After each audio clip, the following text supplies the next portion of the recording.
he has lost his privileges, and it should be taken down. And the bottom line is that you can't say that you have one rule for Facebook and you have a different rule for Twitter.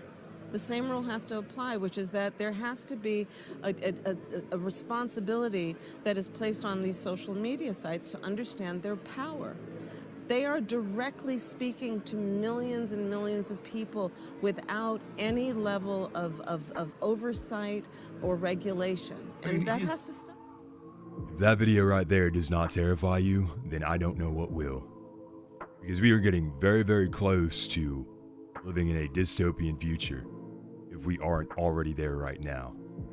She says some shit about the same rule needs to apply to Facebook as it does to X. That rule is censorship. That rule, as she said, is regulations.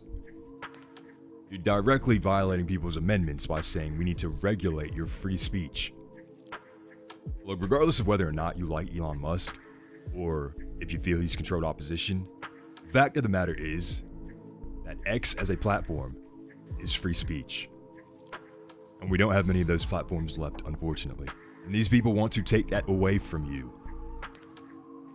And this isn't about left or right anymore. It's not about any of that bullshit. It's about free speech. It's about not censoring people's opinions because in your opinion you disagree with their opinion. Because morally, it is wrong. Even if someone wants to say the stupidest shit ever, let them say it. Because all they're gonna do is make themselves look like an idiot.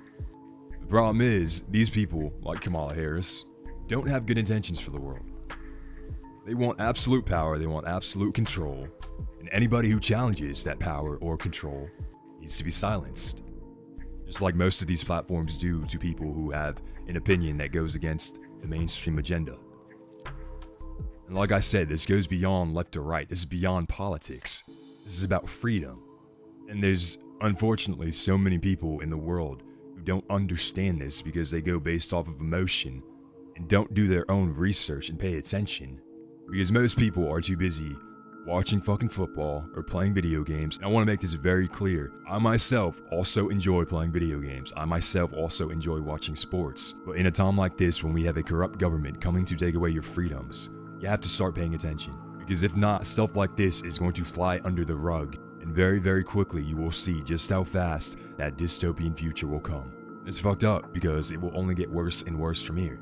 That means it's only going to get worse and worse for your children and for your grandchildren. All because we wanted to fuck around and not pay attention. Because we didn't think our paying attention would matter. Just like our parents' generation did, just like our grandparents' generation did. And I'm not going to fault them completely. Because obviously they didn't have social media like we have now. They didn't have access to news from around the world at an instant like we do now. But the fact of the matter is they did not pay attention, and that's why the hole that we are currently stuck in is so goddamn big. I'm not here to try and influence people's votes or tell people what to do. All I ask you to do is start paying attention. Because that clip right there that I showed you at the beginning of the video is absolutely terrifying. You cannot have regulations on people's speech. You just can't. And to the people on the left, you have to understand that, yeah, your side might be the side that's not being censored right now. That shit could change at an instant. The mainstream agenda could switch from left to right, like that. And then what happens if they want to start censoring your opinion? It wouldn't feel too good, I bet. You have to let people of each side of any opinion give their opinion, regardless if it's stupid or not. Like I said, if it is very stupid, all they're going to make themselves do is look like an idiot. So yeah, man, pay attention. Do your own research. And protect and fight for your own freedom. If not for you, do it for your kids. That's the video. Appreciate you watching. I'll talk to you later.